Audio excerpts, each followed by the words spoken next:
Shalom bien-aimés dans le Seigneur, shalom vous qui nous suivez à travers les médias, Facebook ou YouTube. Content de vous revoir en ce mercredi soir. Nous sommes là pour la continuité de notre étude biblique, ayant pour thème les dons ministères dans l'Église, leur importance, la nécessité, leur importance et leur fonctionnement. Quand nous parlons des dons ministères, je l'avais dit, on ne parle pas des dons spirituels que nous trouvons dans 1 Corinthiens chapitre 12. Non, nous parlons plutôt des 5 ministères que la Bible nous présente dans Éphésiens chapitre 4. J'avais dit la dernière fois ou les fois précédentes, certes, il y a 5 ministères, que je pourrais dire 5 ministères qui sont mis à l'avant, mais au-delà de ces 5 ministères que la Bible nous présente, il y a aussi d'autres ministères comme le don de présider.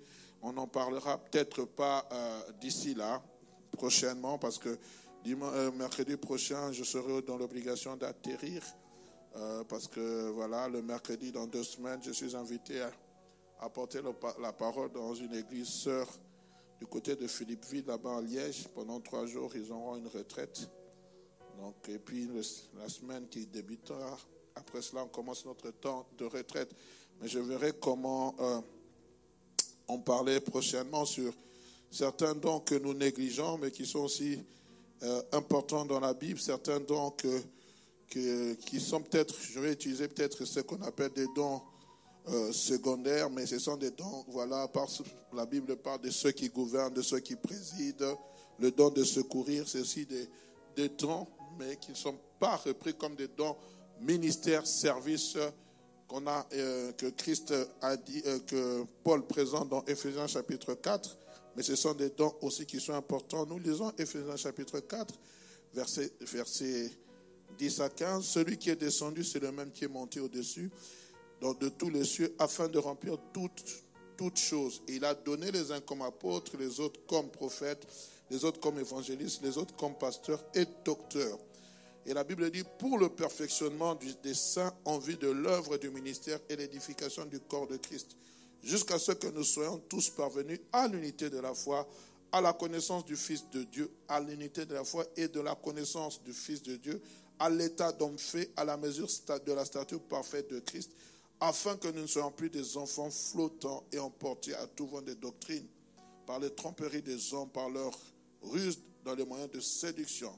Mais que professant la vérité dans la charité, dans l'amour, nous croissions à tous égards en celui qui est le chef, Christ.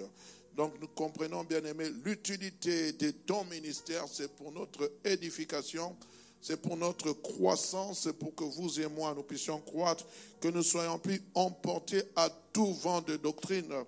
Le mercredi prochain, je prendrai vraiment le temps d'enseigner sur le ministère des prophètes, le prophétisme tel que nous le voyons aujourd'hui. Est-ce que c'est biblique? Que dit la Bible sur le ministère des prophètes?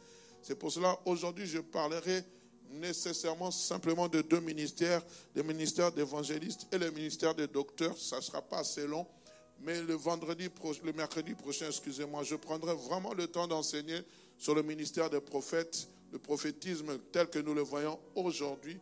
Comment la Bible considère-t-elle le prophète? On verra les prophètes dans l'Ancien Testament et les prophètes dans le Nouveau Testament. Quel était leur rôle? Qu'est-ce qu'ils étaient appelés à faire? Parce qu'il est important de pouvoir éclairer nos lanternes en ce qui concerne le prophétisme, le prophète, les prophéties. Ça, on verra par la grâce de Dieu. Alors, le mercredi passé, nous avons eu à parler sur les pasteurs, qu'on appelle aussi... Est-ce qu'on peut tout juste un peu diminuer le volume de la musique, s'il vous plaît? Nous avons eu à voir le 3e ministère. C'était le 3e ou le 2e? Pour ceux qui me suivent, c'est le 2e ministère. Et nous sommes appesantis sur ce ministère qui est le pasteur. Le pasteur qui est aussi appelé le ministère pastoral, c'est-à-dire ceux qui sont en train de paître les brebis. Et nous avons eu à dire que le mot pasteur, nous le retrouvons 4 fois dans le Nouveau Testament. Et ça a la particularité, c'est que la première personne qu'on appelle pasteur, c'est d'abord Christ. Christ qu'on présente comme étant le souverain pasteur, le souverain, le grand pasteur des brebis. C'est-à-dire que c'est lui qui est le grand pasteur des brebis. Il est le bon berger. Nous connaissons tous le psaume chapitre 23. Et lui-même aussi comment ça s'appelle Jean chapitre 8 jusqu'au verset 10 et 10, plutôt, il se présente aussi comme étant le bon berger. Nous avons eu à parler de la relation, le rôle du pasteur, et nous avons dit le premier rôle du pasteur à partir d'Ézéchiel chapitre 34, c'est d'abord le rôle d'aide. C'est-à-dire il est là pour aider, soutenir, il veille sur les âmes, il les écoute, il les comprend, il les encourage, il les conseille et il prie aussi pour les âmes. Et nous avons dit que son premier rôle, c'était de prendre soin des brebis, de veiller sur elles, de les rassembler et de les conduire dans ce qu'il y a de meilleur. C'est pour cela un pasteur, c'est une personne qui voit loin. Parce que quand vous avez un berger, un gardien de brebis, son objectif, c'est que les brebis aillent toujours dans les verts pâturages. Il ne pourra jamais laisser ses brebis affamées ni assoiffées. Et le pasteur, son rôle, c'est de conduire, de nourrir spirituellement le peuple de Dieu, mais aussi de chercher les âmes perdues. Alors, nous ne sommes pas de ceux qui terrorisent, mais nous sommes de ceux qui accompagnons, comme nous avons dit, la relation d'aide. Alors, aujourd'hui, nous allons parler de ce troisième ministère, un ministère vraiment que nous n'avons pas vraiment, qui n'est pas vraiment mis en avant. C'est le ministère de l'évangéliste. L'évangéliste, qui est-il? C'est quoi être évangéliste? Parce que quelquefois, on n'en a pas. C'est vrai qu'ici à l'église, de temps en temps, nous appelons notre frère Emmanuel évangéliste.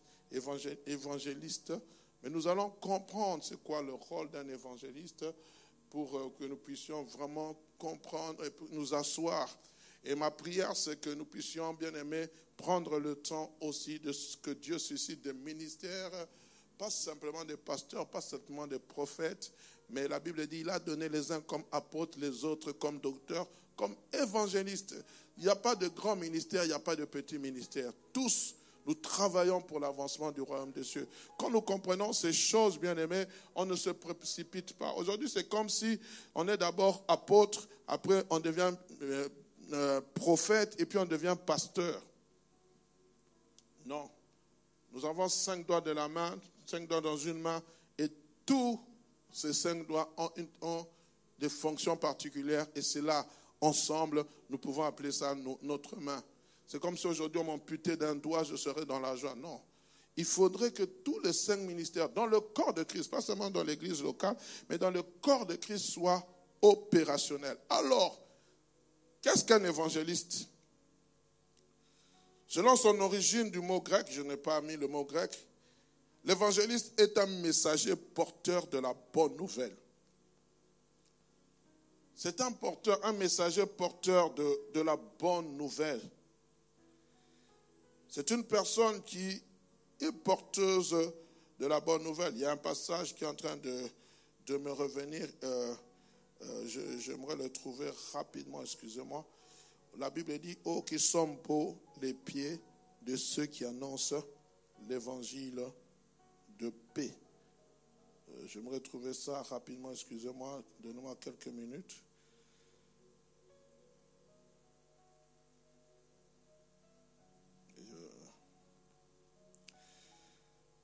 Je pense que ça doit être dans plutôt dans le livre de Romains.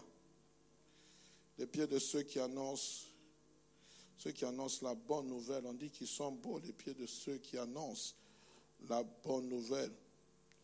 Voilà, c'est dans Romains chapitre 10, verset 15. Comment y aura-t-il des prédicateurs s'ils ne sont pas envoyés? Selon ce qu'il est écrit, qu'ils sont beaux, les pieds de ceux qui annoncent la bonne nouvelle. Qui sont beaux les pieds de ceux qui annoncent la bonne nouvelle. Donc un évangéliste, c'est une personne qui annonce la bonne nouvelle. Évangéliser signifie annoncer la bonne nouvelle. Et la bonne nouvelle dont il est question ici, ce n'est pas dit que voilà, le dollar a baissé, l'euro a augmenté. Non, la bonne nouvelle, c'est celle qui est de savoir que Jésus-Christ est mort et ressuscité. La bonne nouvelle, c'est de savoir que Christ est mort une fois pour toutes pour nos péchés. Amen. Donc c'est une personne qui prêche, qui annonce la bonne nouvelle du Seigneur Jésus-Christ. On se comprend, bien-aimés. Et là, ce sont des hommes qui sont qualifiés et mandatés par Dieu pour proclamer l'évangile du salut aux perdus et aider à établir de nouvelles œuvres dans les villes. Un évangéliste, son message central est fixé sur l'œuvre de la croix. Son message, c'est sur Jésus, sur ce que Christ a accompli. Dans leur prédication, la prédication d'un évangéliste est toujours accompagnée d'une invitation au salut, à recevoir Christ comme Seigneur et Sauveur. Mon pasteur, le feu pasteur Verneau, aujourd'hui j'ai vu que on était en train de se rappeler de lui parce qu'il est né le 9 novembre. Il aurait eu 70 ans, 70 ans. 90 ans. Si Dieu lui avait toujours prêté vie. Mais Dieu a retiré, ça fait maintenant depuis 2011 qu'il nous a quittés. Avant d'être pasteur, il était évangéliste. Il allait à l'époque de village en village annoncer la bonne nouvelle. Et j'en parlerai tantôt lorsqu'on parlera de ceux qui confirment, certains signes qui confirment que Dieu vous a appelé dans ce domaine-là. Et c'est quelqu'un qui a parcouru l'intérieur du pays. À l'époque, pour ceux qui connaissent la République avant, il est né au Gabon. Il a fait d'abord les villes du Gabon, l'intérieur des villes du Gabon. Et puis quand le Seigneur, à un moment donné, il est arrivé en République démocratique du Congo. Quand il raconte son histoire, malheureusement, on n'a pas beaucoup d'écrits sur lui. On est en train de tout faire. Mais c'est quelqu'un qui allait à l'intérieur du Bandundu, qui allait dans le Bas-Congo. Il connaissait, il allait dans certains villages pour annoncer chez les Pygmées. Quelquefois, quand il raconte certaines brides d'histoire, comment pour être bien accueilli, il devait s'adapter aux us et coutumes de ces gens afin de les gagner à Christ. Et ça, c'est le rôle d'un évangéliste, d'aller évangéliser. Et malgré qu'il était devenu pasteur, il avait toujours cette âme d'évangéliste parce que chaque fois qu'il prêchait l'évangile, chaque fois à la fin du culte, il lançait toujours un appel. Ne veux-tu pas recevoir Christ comme Seigneur et Sauveur? Et ce sont des choses qui, de plus en plus, dans l'Église, on n'en fait pas vraiment cas. Mais c'était vraiment son message de prédilection. Jésus-Christ, la croix, la repentance, le salut. Et c'est comme cela que, voilà, il avait fondé son ministère jusqu'à ce que le Seigneur puisse l'appeler à bâtir l'église du centre évangélique La Borne, Bruxelles. Donc, dans la vision d'un évangéliste, c'est toujours centré sur Christ, sur l'invitation au salut, sur la repentance. Amen. Et dans le Nouveau Testament, ce nom est donné à ceux qui annoncent la bonne nouvelle. En faisant de l'étude, j'ai constaté l'unique personne dont on parle vraiment d'évangéliste, nous en parlerons tantôt, c'est Pierre, dont on est en train de présenter, plutôt Philippe qu'on présente comme évangéliste, et nous allons voir certains signes importants. Mais, bien aimé, j'aimerais dire que l'apport de la bonne nouvelle, l'annonce de la bonne nouvelle ne concerne pas simplement, en premier lieu, l'évangéliste. Ça concerne tout enfant de Dieu qui est né de nouveau. Écoutez ce que Christ dit dans Marc chapitre 16, verset 15, qu'on appelle l'ordre divin ou le mandat divin. La Bible dit ceci, puis il leur dit, Marc chapitre 16, verset 15, « Allez par tout le monde, prêcher la bonne nouvelle à toute la création. » Ça, c'est un ordre divin pour tous ceux et celles qui sont sauvés, d'annoncer l'évangile de la grâce. Celui qui croira et qui sera baptisé sera sauvé. Mais celui qui ne croira pas sera condamné. Ça, annoncer la bonne nouvelle, Elle est donnée à tout chrétien, tout enfant de Dieu. Nous sommes dans l'obligation d'annoncer la bonne nouvelle. C'est pour cela même, je crois qu'aujourd'hui, il faudrait que l'église de la borne puisse rentrer à faire des sorties évangéliques. Il faudrait que de temps en temps, que cette âme d'évangéliser revienne à nous. C'est-à-dire qu'on s'organise, qu'il y ait des sorties évangéliques. Aujourd'hui, les fêtes de fin d'année sont en train d'arriver. Nous pouvons créer des sorties évangéliques.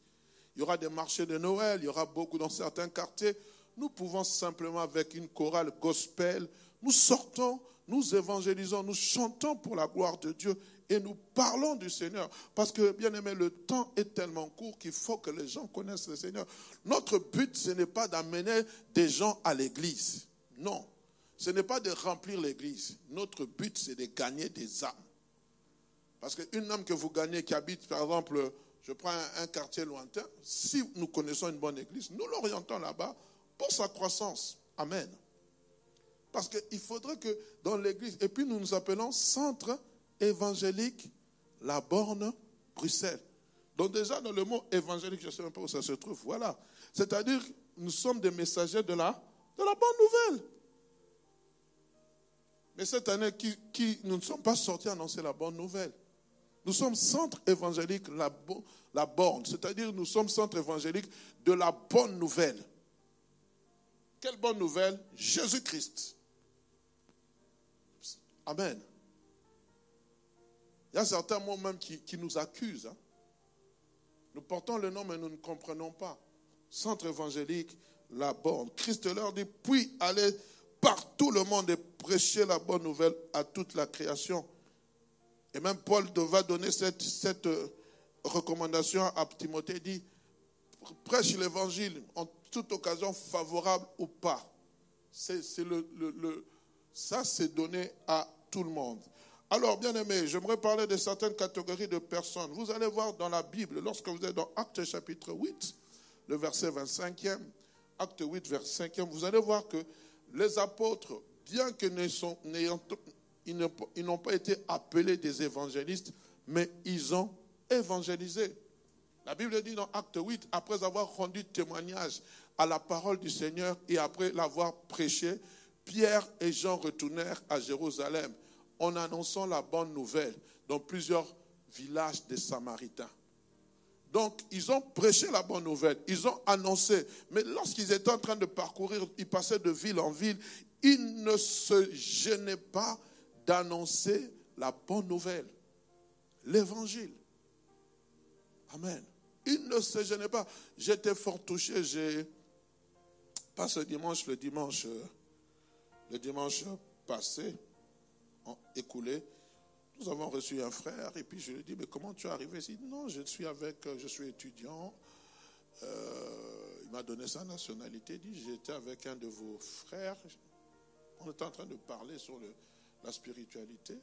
Il m'a annoncé la parole du Seigneur et il m'a invité à venir à l'église. En fait, c'est ça, bien-aimé.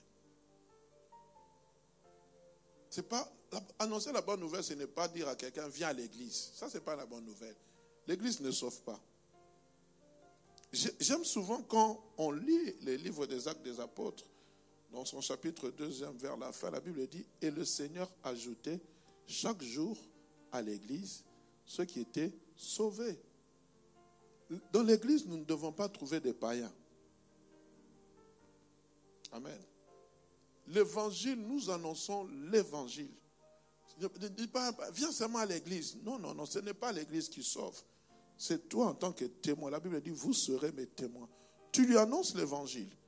L'église est un lieu de rassemblement où nous nous retrouvons pour l'édification. Amen. Pour que nous puissions croître.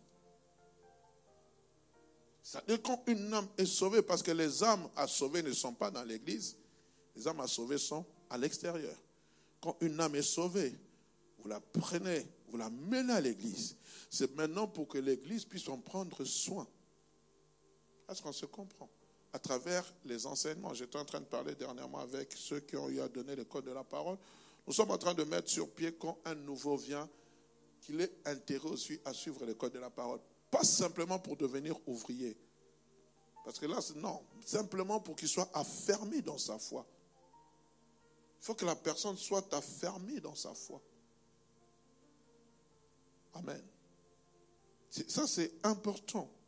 Même quand vous accueillez un nouveau, il faut toujours savoir s'il a accepté Christ comme Seigneur et Sauveur. S'il ne l'a pas fait, c'est l'occasion de lui faire accepter Christ comme Seigneur et Sauveur. D'ailleurs, même quand vous accueillez un nouveau, il a dit non, je n'ai jamais accepté. C'est vraiment la véritable occasion de le prêcher l'évangile. Amen. On est ensemble. Et les apôtres ont évangélisé. Ce qui les poussait à évangéliser, ils pouvaient dire, oh, nous ne sommes pas des évangélistes. Ça, c'est la révélation. Mais non, ils savaient que c'était un ordre divin que le Seigneur avait laissé. Et nous voyons aussi que les pasteurs ou les anciens dans l'église doivent faire l'œuvre de l'évangélisation. Les pasteurs et les anciens. 2 Timothée chapitre 4, verset 5, Paul parle à Timothée, son enfant légitime dans la foi. Écoutez ce qu'il est en train de dire. Il dit, mais toi, sois sobre en toutes choses, supporte les souffrances, fais l'œuvre d'un évangéliste, remplis bien ton ministère. Waouh! Or, Timothée, il était pasteur, mais Paul dit, fais l'œuvre d'un évangéliste, c'est-à-dire annonce la bonne nouvelle du Christ. Et écoutez, il dit aussi, remplis bien ton ministère. Donc, dans le ministère pastoral, dans le ministère même d'un ancien, il faut que le travail d'évangélisation soit mis à l'avant. Amen. Soit mis à l'avant. C'est pour ça que toutes les prédications d'un pasteur ou doivent être centrées sur Christ. Ce matin, j'étais en train de discuter avec une personne, une sœur qui m'a envoyé une prédication venant de Kinshasa. Et j'étais en train d'écouter le prédicateur en question. Et il était en train de parler un peu des déviations que nous avons actuellement par rapport à l'évangélisation, par rapport à la parole. Au fait, l'Église, en général, a quitté le point focus de la prédication pour aller dans certains points secondaires. Le point focus de toute prédication, c'est l'œuvre de la croix. À partir de l'œuvre de la croix, maintenant, nous avons d'autres ramifications, d'autres conséquences par rapport au salut. Amen. Quand je dis à une personne de venir à Christ, ce n'est pas pour qu'il soit guéri, pour qu'elle soit guérie. Ce n'est pas pour qu'elle trouve du travail. Ce n'est pas pour qu'elle trouve le mariage. Ce n'est pas pour qu'elle trouve les enfants. La première des choses, lorsqu'une personne doit venir à Christ, c'est pour qu'elle puisse rencontrer, elle puisse trouver le salut en Jésus. Et aujourd'hui, le faux évangile nous fait dévier du véritable évangile. C'est-à-dire que nos yeux ne sont plus focus sur la croix, mais nos yeux sont focus sur les acquis de la croix. Or, nous ne pouvons pas embraser les acquis de la croix sans avoir embrasé la croix. La croix, c'est Christ. Amen. Et cet évangile aujourd'hui de repentance, cet évangile qu'on appelle aujourd'hui l'évangile christocentrique, centré sur Christ, commence à perdre de sa valeur aujourd'hui. J'étais en train de lire une certaine affiche que j'ai vue, on a écrit Jésus-Christ est Seigneur en petit. On a mis en grand caractère le nom des prédicateurs, en grand caractère le nom de beaucoup de choses. Non, l'évangile c'est d'abord Jésus-Christ est Seigneur. Et ce prédicateur disait une chose, il dit la première des choses pour laquelle Dieu nous délivre, ce n'est pas de la malédiction de nos familles, ce n'est pas de la malédiction ancestrale ou je ne sais pas, la première des choses pour laquelle Dieu nous délivre, c'est de sa colère. Parce que Dieu est en colère contre le monde.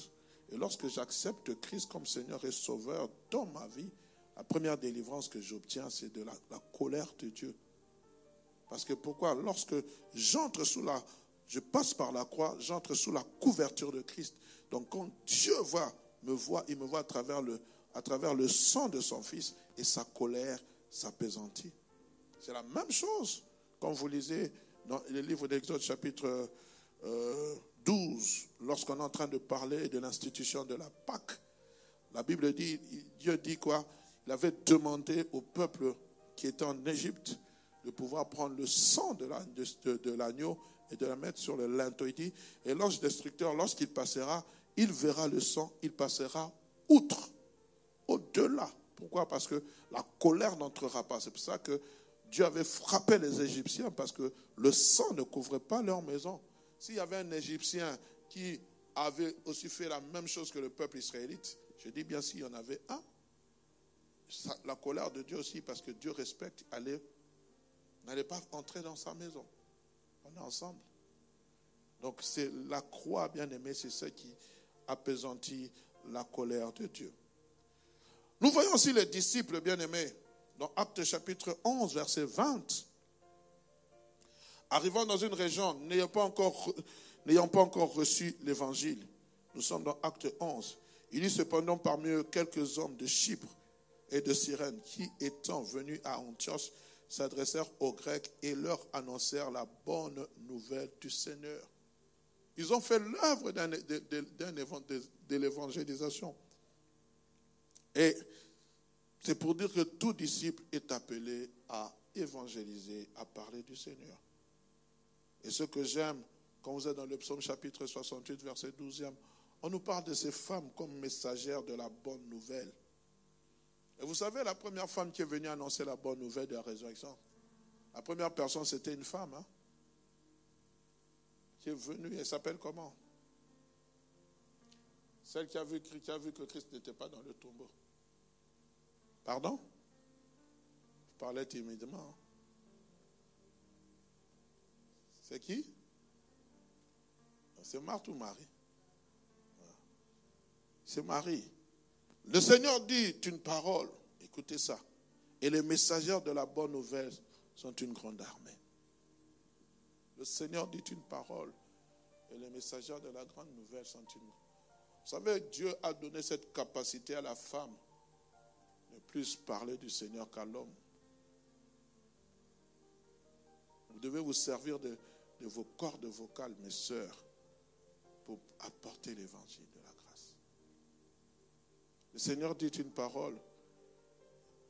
Ce passage, je le lisais, mais je ne le comprenais pas. Celui qui m'avait même expliqué ça, c'était le pasteur Philippe. Quand l'année passée, on avait dit, ton Dieu ordonne que tu sois poussant. Et puis il lui dit, au verset 12, il est parlé des messagères de la bonne nouvelle. La femme, messagère de la bonne nouvelle. Il y a beaucoup de moyens où nous pouvons annoncer la bonne nouvelle. À travers des cafés chrétiens, à travers des concerts gospel, ou à travers la cuisine. Vous faites des invitations, voilà comment on va vous montrer comment on prépare la cuisine. L'autre vient, montre comment on prépare ça, un plat typiquement africain.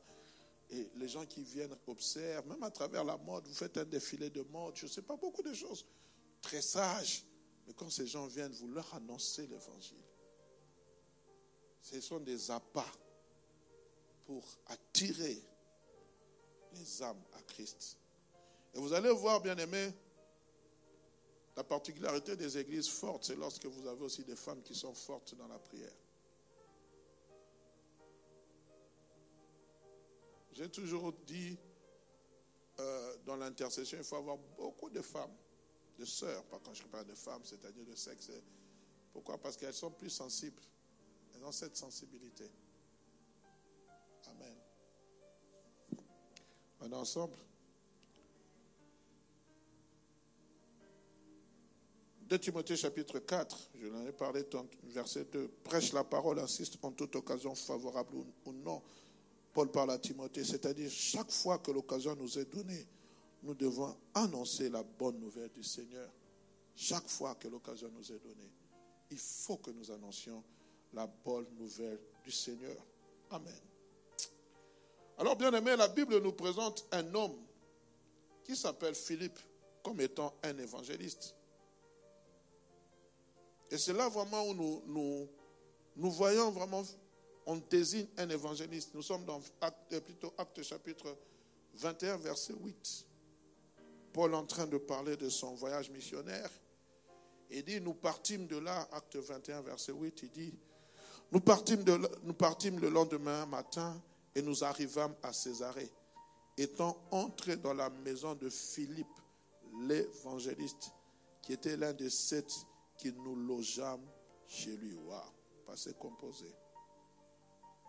Ici, on ne parle pas simplement du fait de faire l'œuvre de l'évangélisation. Ici, on nous parle de cet appel que cet homme qui s'appelle Philippe avait reçu. Il avait reçu cet appel et on verra plus tard, quand vous êtes dans Actes chapitre 8, on parlera de ça. Philippe, c'était un diacre. Après, il deviendra évangéliste. C'était lui qui avait parlé de Christ à l'eunuque éthiopien. Et c'était lui-même qui avait baptisé l'eunuque éthiopien. Et c'était un pur évangéliste dont le ministère consistait essentiellement à annoncer la bonne nouvelle de Christ. Nous sommes dans Actes chapitre 8, le verset 5 à 12. Nous allons faire une longue lecture pour que nous puissions comprendre. La Bible dit, Philippe étant descendu dans la ville de Samarie, y prêcha Christ. Les foules tout entières étaient attentives à ce que disait Philippe lorsqu'elles apprirent et virent les miracles qu'il faisait. J'aimerais vraiment que vous souligniez cela. Car des esprits impurs sortirent de plusieurs démoniaques en poussant de grands cris et beaucoup de paralytiques et de boiteux furent guéris. Il y a une grande joie dans la ville. Il y avait auparavant, verset 9, il y avait auparavant dans la ville un homme nommé Simon de Cyrène. Simon qui se donnant pour personnage important, exerçait la magie et provoquait l'étonnement du peuple de Samarie. Tous, depuis le plus petit jusqu'au plus grand, l'écoutaient attentivement et disaient, celui-ci est la puissance de Dieu, celle qui s'appelle la grande. Il écoutait attentivement parce qu'ils étaient étonnés par ses actes de magie. J'aimerais vraiment que vous souligniez, on va en parler tantôt. Mais quand ils eurent cru à Philippe, qui leur annonçait la bonne nouvelle du royaume et du nom de Jésus-Christ, hommes et femmes se firent baptiser. J'aimerais d'abord qu'on se limite là. Je me souviens à l'époque quand, je ne sais plus, il y avait un homme qui s'appelait Daniel, j'ai oublié son nom, un bon prédicateur. Il avait expliqué ça. Quand ils eurent cru à Philippe, parce que souvent ce passage prête à confusion. En fait, ils n'ont pas cru à Philippe, ils ont cru au message que Philippe annonçait. Quand ils eurent cru à Philippe, qui leur annonçait la bonne nouvelle du royaume et du nom de Jésus-Christ, hommes et femmes se firent baptiser. Nous continuons. Verset 13, c'est jusqu'au verset 12. C'est verset 12. Merci. Non, vous pouvez continuer un peu. Il était appelé le verset 13, si ça existe, je ne sais même pas. On va se limiter là. En fait, bien aimé, ici nous sommes en train de voir deux choses importantes. On nous parle de Philippe. Dieu envoie Philippe en Samarie pour prêcher Christ. Mais en Samarie, il y avait un homme qui s'appelait Simon. La Bible dit, Simon lui-même crie, et après avoir été baptisé, il ne quittait plus Philippe. Il voyait avec étonnement les miracles et les grands prodiges qui s'opéraient. Nous n'allons pas entrer dans cette... Mais voilà, il y avait en Samarie un semblant de réveil. Il y avait un homme qui s'appelait Simon qui faisait des prodiges. Et les gens étaient étonnés. Et vous pouvez remettre à partir du verset 5-6. Et la Bible dit qu'il écoutait attentivement. La Bible dit, il y avait auparavant un homme nommé Simon qui se donnant pour un personnage important, exerçait, tous depuis le plus petit jusqu'au plus grand, l'écoutaient attentivement. Mais lorsqu'ils ont écouté Philippe, qui est venu avec un message d'évangile, le message de salut, tous se sont tournés vers Philippe. Mais j'aimerais vous dire, bien aimé, la ville était sous l'emprise de cet homme qui faisait des miracles, entre guillemets, par le pouvoir de la magie. Ici, j'aimerais ouvrir une parenthèse pour dire en tant qu'enfant de Dieu, faites très attention. Le diable se déguise en ange de lumière. Nous sommes tellement, nous, aujourd'hui, focalisés sur les miracles. Nous sommes tellement focalisés sur les choses extraordinaires que quelquefois nous oublions la parole de Dieu. Mais qu'est-ce qui a amené d'abord le premier bouleversement dans cette ville de Samarie? Ce n'était pas d'abord les miracles, c'était d'abord la parole. C'était d'abord la parole. Philippe, la première des choses, lorsqu'il est arrivé en Samarie, la Bible dit, il y prêcha Christ. C'est pour cela, moi, en tant que serviteur de Dieu, je me lève contre ces choses, grandes soirées des miracles et des guérisons. Non, non, non. Bien-aimés, quand vous lisez la véritable parole du Seigneur, vous allez voir que la Bible dit, Dieu confirmait sa parole par des signes, des présages et des miracles qui l'accompagnaient. Ce n'est pas d'abord les miracles qui viennent avant, c'est la parole. Les miracles ne sont là que pour confirmer que ce que nous sommes en train de dire est authentique. Parce que nous voyons Philippe aussi parler et faire des miracles. Les miracles ne sauvent pas. Celui qui sauve, c'est Jésus-Christ. On est ensemble? Ici, nous sommes en train de voir une chose. La Bible dit, donc, le Seigneur était en train d'accompagner la parole par des signes, des présages et des miracles. Il était dans un territoire hostile. Quand vous connaissez l'histoire de Samarie, quand vous lisez Jean chapitre 4, Jean chapitre 4, l'histoire de cette femme samaritaine que Christ va rencontrer au prix de Sichar ou de Sicar, ça dépend. Cette femme va dire, comment toi tu es juif, tu me demandes à moi de l'eau qui suis une femme samaritaine. Tu ne sais pas qu'il n'y a point de relation entre les juifs et les samaritains. Cela remontait à des lustres. Et Christ va prêcher l'évangile. Il va faire rentrer. Les gens vont accepter que c'était déjà des choses précurseurs qui vont faire que quand Philippe sera en Samarie, il va annoncer l'évangile. Mais vous allez aussi voir que quand les apôtres vont apprendre que Philippe a annoncé l'évangile en Samarie, ils vont envoyer maintenant des serviteurs de Dieu pour former le peuple de Samarie. Et vous allez voir plus tard que Philippe ne va pas rester éternellement en Samarie. Dieu va lui faire quitter son lieu de Samarie pour aller évangéliser une seule personne, l'eunuque éthiopien. Amen. Dans Marc chapitre 16, verset 17, il est dit, voici les miracles qui accompagneront ceux qui auront cru. J'aimerais simplement dire, bien-aimés, les miracles accompagnent la parole. Quand vous êtes dans une église, ou vous êtes dans un rassemblement, dimanche prochain je parlerai de ça, les rassemblements des prophètes, où la parole de Dieu n'est pas mise en avant, bien-aimés, je vous le dis, quittez cet endroit. Où vous êtes simplement là, vous vous rassemblez seulement pour entendre des prophéties. Les amis, Christ n'est pas exalté. C'est la parole de Dieu qui exalte le Seigneur. Quand on parle de Jésus, l'Esprit de Dieu descend, il manifeste sa gloire. Si Dieu doit agir, si le Saint-Esprit doit parler, si les prophètes doivent prophétiser, si les malades doivent être guéris, ce n'est pas moi qui provoque ces choses, c'est Dieu, l'Esprit de Dieu. Je m'imagine Pierre en se réveillant le matin et dit, bon, aujourd'hui je vais accomplir 5 miracles. Non, non, non. Moi je vais annoncer l'évangile. Ce qui arrivera après dépend du Seigneur. On est ensemble. Le ministère de l'évangéliste tel qu'il est présenté dans le Nouveau Testament est un ministère avec des signes miraculeux. Pourquoi ? Parce que nous devons attester que ce que nous disons est la vérité. J'étais en train de vous parler du pasteur Jacques-André Verneau. Peut-être beaucoup de gens, nous l'avons connu en tant que prédicateur. Mais quelquefois, quand vous entendez certaines histoires qui se passent, moi, je suis dans l'étonnement. Une fois, c'était l'apôtre Dalo qui racontait, ils étaient à un rassemblement. Et puis, il voit une vieille maman qui a vu le pasteur Verneau qui a commencé à le vanter. Bon, lui, ce n'est pas quelqu'un qui aimait beaucoup les hommages, qui n'aimait pas les honneurs.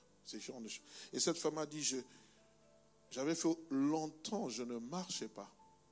Et cet homme est venu dans mon village. Il a prié pour moi. Et je me suis levé subitement. J'aurais appris dans certains villages de l'intérieur du pays, il y a des enfants à qui on avait donné son nom, Verneau. Par rapport à comment Dieu est en train de l'utiliser.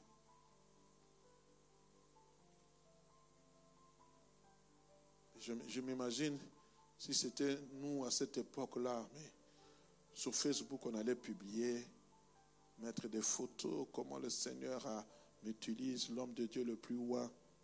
Mais c'était quelqu'un d'effacé. Et il disait à Dalo, Dalo, ne suivez pas cette femme, venez on part, venez on part.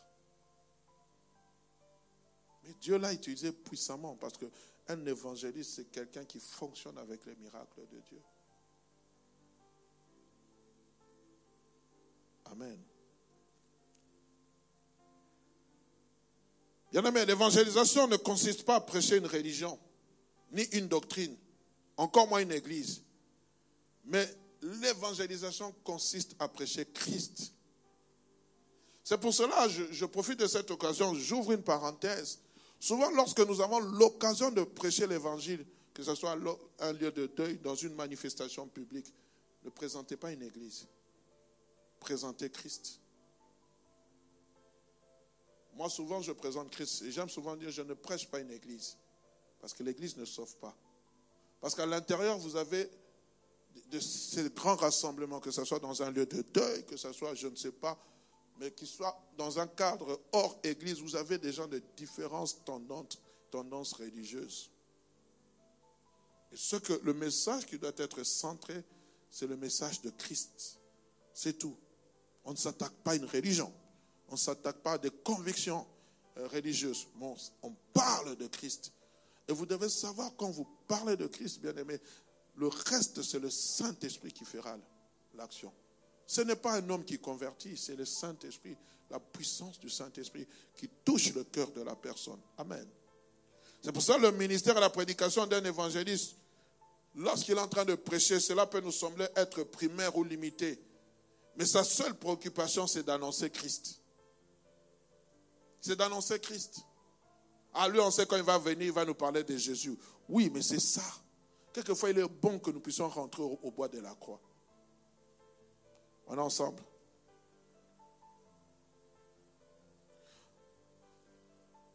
Alors, bien aimé, la nature d'un véritable évangéliste.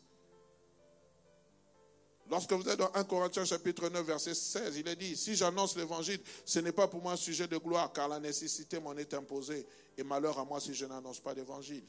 Et je disais, la nature d'un véritable évangéliste se reconnaît par 4 choses.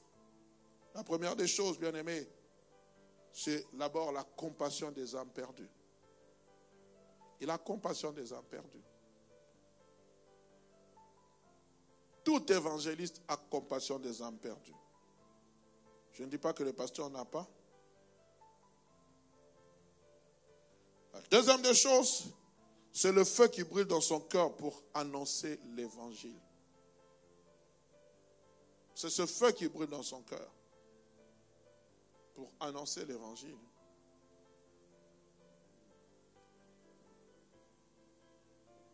Il y a un feu qui brûle. C'est pour cela que Paul arrive, je pense, dans cette ville qui s'appelle Athènes. La Bible dit qu'il était complètement irrité. Il voulait annoncer l'évangile. Et il va voir, il y avait à la vue de plusieurs statuettes. Il va voir une statuette où on avait écrit « À l'honneur d'un Dieu inconnu ». Et c'est là qu'il va annoncer l'évangile. La troisième des choses, on le reconnaît par les signes, les miracles, les guérisons et la délivrance des esprits malins.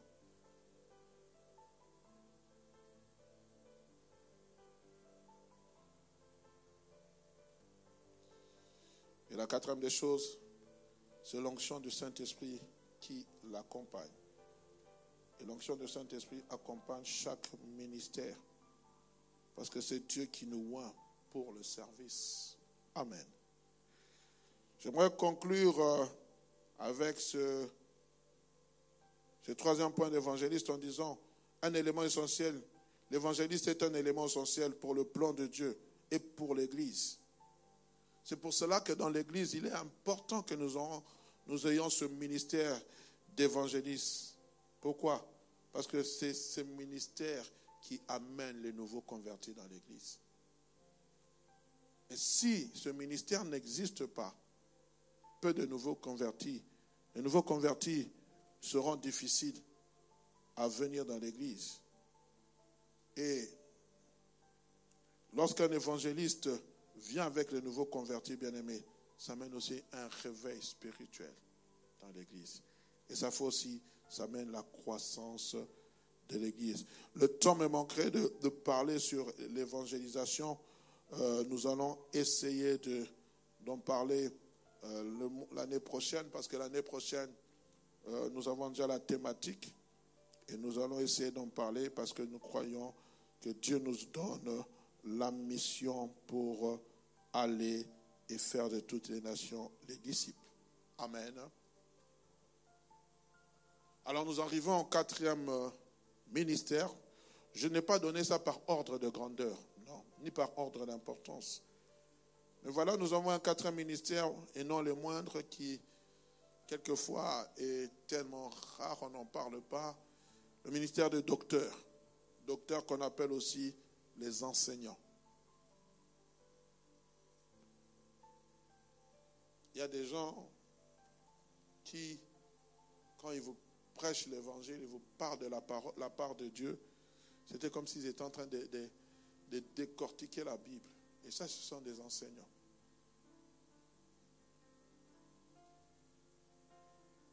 Et s'appeler docteur, ce n'est pas simplement le fait d'un titre. J'ai rencontré un serviteur de Dieu que je connaissais, Chantre, qui sera avec nous par la grâce de Dieu, Dieu voulant au mois de février pour une semaine. En tout cas, j'aimerais vraiment lui dire que ce titre qu'on lui a donné vaut son pesant d'or. Souvent, on appelle les gens docteurs parce qu'il a fait la théologie, il a été diplômé, on l'appelle docteur. Ce n'est pas ça. Ah non, il est devenu docteur parce qu'il a fait la théologie. Ce n'est pas ça qui fait le ministère. C'est pas parce que vous êtes... Je ne suis pas contre les théologiens. Il ne faut pas dire que le pasteur ne veut pas. Non, c'est pas... Mon père était professeur, on l'appelait docteur. Il était professeur, il était docteur, ainsi de suite. Ici, nous sommes en train de parler de ceux qui enseignent, qui font asseoir la parole de Dieu. Et j'en ai rencontré un, quand vous parlez avec lui, c'est waouh. À Toms, simplement par des échanges. Quand vous parlez avec lui, je dis, mais Seigneur, quelle intelligence se dégage. J'étais en train d'échanger dernièrement avec le pasteur Dallot. J'étais en train de dire, waouh, je l'ai découvert, je ne savais pas. On a parlé avec lui 1 ou 2 fois, mais quelle profondeur. Il était en train de m'expliquer comment il avait su mettre sur pied un syllabus pour l'église. Il dit, ils avaient donné un nom. Et là-bas, vraiment, mais c'est quelqu'un qui... Quand vous avez, c'est vrai qu'aujourd'hui, on le connaît plus dans le domaine des chants, mais écoutez-le. C'est quelqu'un qui vous décortique la parole de Dieu. Quand vous l'écoutez, vous dites, waouh, ça vient d'où ça? C'est une grâce. Donc nous allons parler de ce docteur et par la grâce de Dieu, je prie aussi, il y en a un autre que nous aimerons recevoir peut-être dans la retraite. Si tout va bien, c'est quelqu'un aussi que j'ai découvert par le docteur David Kateba. Très profond dans la parole de Dieu. Très profond. Quand vous le suivez, waouh. C'est comme si vous lisez la parole superficiellement, eux ils vont en profondeur. Ce sont des grâces que Dieu a données, mais tout ça dans le but du perfectionnement de l'Église. Ce sont des personnes qui peuvent expliquer et enseigner les Écritures. Cela n'est pas donné à tout le monde.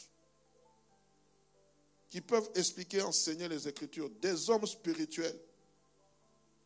Quand on parle de l'enseignement des Écritures ici, on voit que c'est un don de Christ. Dieu a permis à ceux qui sont dans le ministère des gens qui ils peuvent vous prendre la parole, vous l'enseigner. Et c'est ça qui fait asseoir l'Église dans la profondeur.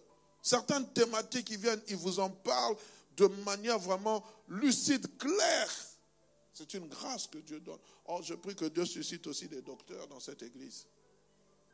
Des gens qui, quand Dieu leur donne cette intelligence de l'esprit, qui puissent enseigner la parole de Dieu différemment. Dans 1 Corinthiens chapitre 12, verset 28, il est dit, c'est ainsi que Dieu a établi dans l'Église, premièrement, des apôtres, deuxièmement, des prophètes, troisièmement, des enseignants, des docteurs.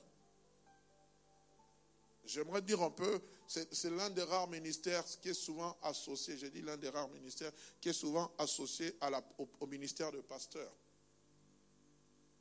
Vous allez voir souvent, on est pasteur, docteur. Il y a souvent dans certaines églises comme ça.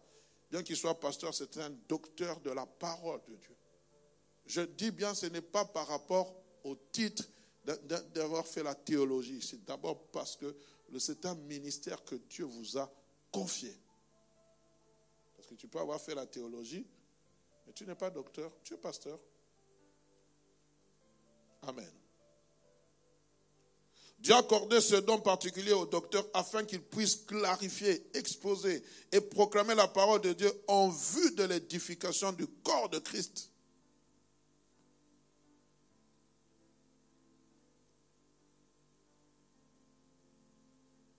Quand vous voulez que votre église s'asseye, que votre église aille de l'avant, il faut quelquefois faire appel à certains docteurs.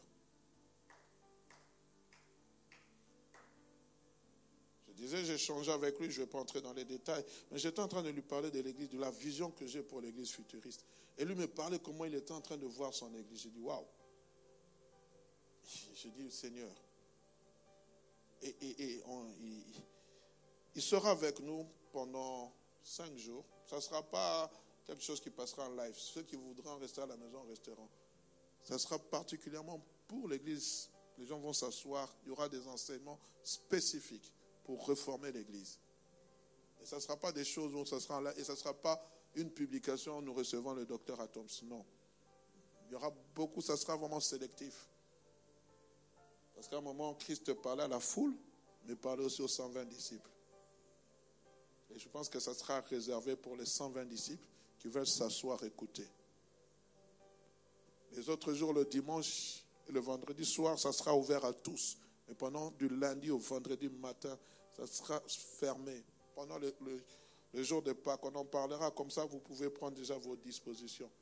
Session de 4 heures le matin 4 heures, en soirée 4 heures. Les enseignements qui vont nous faire asseoir dans la parole de Dieu. Amen. On est ensemble. La particularité de la tâche, c'est de persévérer avec l'aide du Saint-Esprit dans l'évangile que Dieu lui a confié. Écoutez ce que Paul est en train de dire à Timothée. Nous sommes dans 2 Timothée, chapitre 1, versets 11 à 14. Il dit, c'est pour cet évangile que j'étais établi prédicateur et apôtre chargé d'instruire les païens. C'est à cause de cela que je souffre ces choses. Mais je n'ai point honte, car je sais en qui j'ai cru. Je suis persuadé que celui qui a la puissance, qu'il a la puissance de garder mon dépôt jusqu'à ce jour-là. Retiens dans la foi et dans la charité qui est en Jésus-Christ le modèle des saintes paroles que tu as reçues. Écoutez ce qu'il est en train de dire à Timothée en conclusion. Garde le bon dépôt par le Saint-Esprit qui habite en nous. Il y a un dépôt. Un enseignant, il amène un dépôt dans nos cœurs.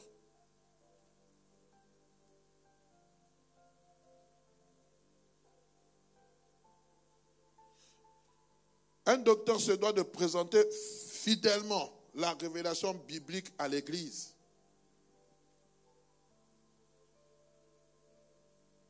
Un docteur, c'est le défenseur de la saine doctrine. Quand il vient, il vous parle de l'enlèvement, il vous parle avec des détails précis, concis. Avec les dates. Dans l'Ancien Testament, dans le Nouveau Testament, il est en train de vous parler des temps messianiques, tout ça, des choses, il vous défend la doctrine. Quand il vous parle du salut, il est en train de le décortiquer. Et le premier enseignant dans la Bible que nous avons connu, bien aimé, c'est Jésus-Christ.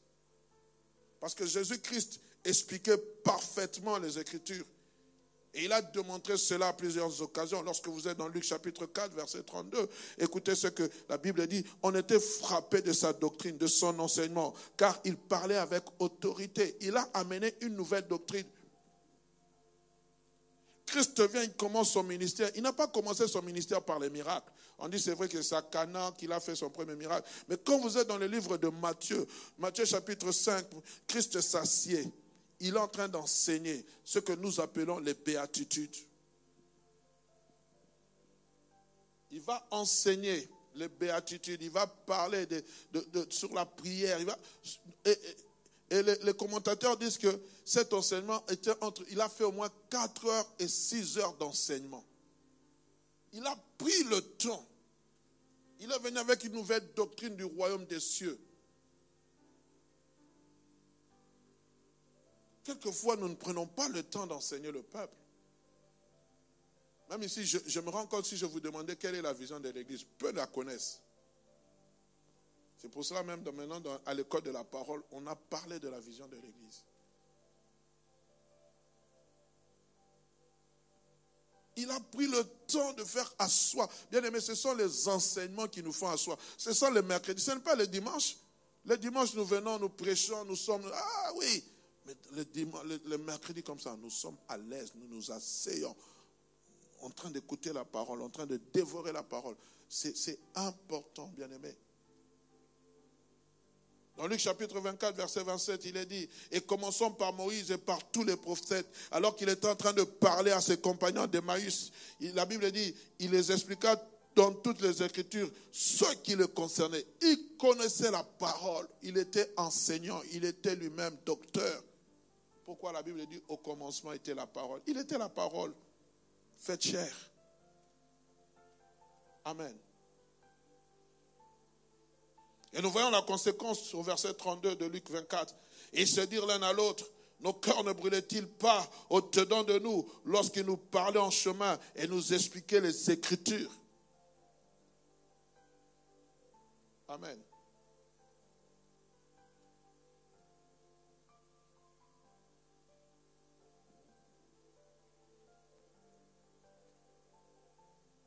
Un docteur que Dieu a établi, c'est une personne capable de donner un enseignement pur, digne de la sainte doctrine de notre Seigneur Jésus-Christ.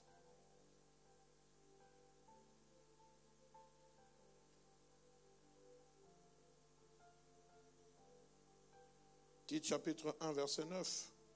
Il faut que l'évêque, c'est-à-dire l'ancien, soit attaché à la vraie parole, telle qu'elle a été enseignée, afin d'être capable d'exhorter selon la sainte doctrine et de refuter les contradicteurs. Comme je disais, un enseignant, c'est quelqu'un qui connaît la doctrine.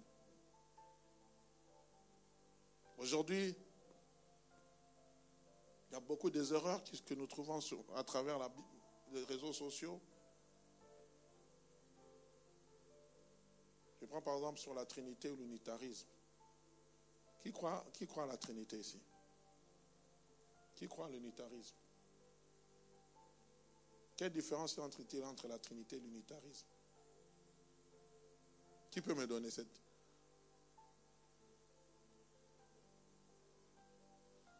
La Trinité, c'est 3 personnes en Dieu. Et l'unitarisme, un seul Dieu. Merci.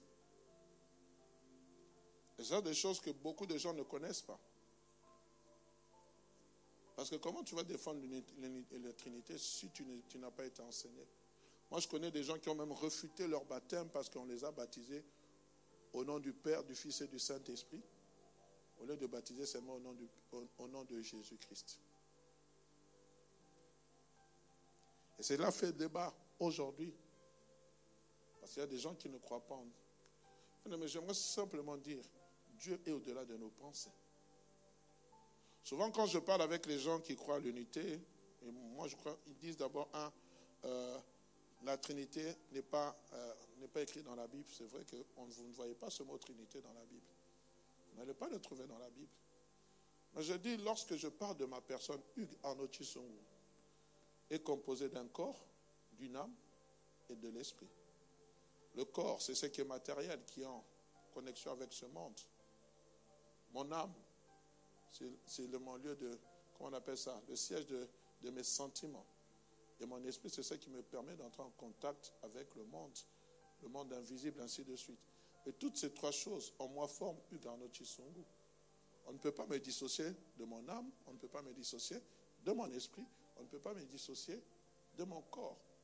La même chose lorsque nous parlons de Dieu le Père, Dieu le Fils et Dieu le Saint-Esprit. Ils sont tous Dieu. Le problème, c'est par rapport à leur action, leur fonction, ceux qui sont en train, par rapport à ceux qui font. Quand vous lisez dans l'Ancien Testament, c'est d'abord Dieu qui a été révélé, le Dieu Elohim, le Dieu de toute éternité, qui s'est révélé. Dans le Nouveau Testament, Christ est venu parler du Père. Dieu a envoyé son Fils. Parce que les gens disent maintenant, c'est-à-dire que quand Dieu était sur la terre, le trône était vide. Non, ça c'est réduire Dieu à vraiment dans une cage. Christ revenant, partant auprès du Père, il a dit, je prierai le Père qu'il envoie un autre consolateur. Le Saint-Esprit est venu ici-bas sur la terre. Mais tous forment Dieu. Quand Dieu dit créant l'homme à notre image, à notre ressemblance, Dieu ne s'adresse pas aux anges. C'est la Trinité divine qui a décidé d'agir. Amen. Ce n'est pas les anges. Les anges sont des créatures. Elles ne peuvent pas fonctionner dans l'œuvre de la création. Non. Elles ont été créées. Ce sont des choses pour lesquelles il faut que le peuple de Dieu soit enseigné. Amen. Parce qu'il faut refuter beaucoup de contradictions. Et s'il y a une chose pour laquelle nous, pentecôtistes, nous sommes faibles, c'est dans les enseignements. Nous aimons beaucoup les choses de l'esprit, mais nous n'aimons pas être enseignés. Parce que vous allez prendre quelqu'un qui croit à l'unitarisme, il va vous amener beaucoup de choses. Il va vous amener dans les livres des Hébreux. Dans le livre des Hébreux, quand vous lisez l'Hébreu, parce que pour eux, ils ne croient pas que Jésus-Christ, je pense que c'est les Branhamistes ou je ne sais plus qui, quand vous arrivez dans le livre des Hébreux, on est en train de parler, je pense que c'est le témoin de Jéhovah, quand vous lisez la Bible, comment on appelle ça, du monde nouveau, il y a des parties qui ont été changées. Dans Hébreux chapitre 1er, on dit que tous les anges l'adorent. Mais ce mot adorer, on a enlevé ça. Et ce sont des points cruciaux que eux travaillent, dans lesquels ils travaillent. Ils ne croient pas que Jésus-Christ est le Fils de Dieu. Ils refusent cette pensée. Donc ce sont des choses qu'il faudrait. Un jour, par la grâce de Dieu, nous allons enseigner sur les sectes. Et ça ne sera pas en diffusé, parce que sinon, ça risque de créer des polémiques. Hein. Nous allons enseigner sur les sectes, mais ça sera vraiment... Pourquoi? Parce que quand vous allez comme ça attaquer, vous savez que nous aussi, nous sommes une secte. Est-ce que vous savez que l'église pentecôtiste est considérée comme une secte? Maintenant, ça c'est une chose. Secte veut dire quoi? Ça vient du latin secare, c'est-à-dire diviser, couper.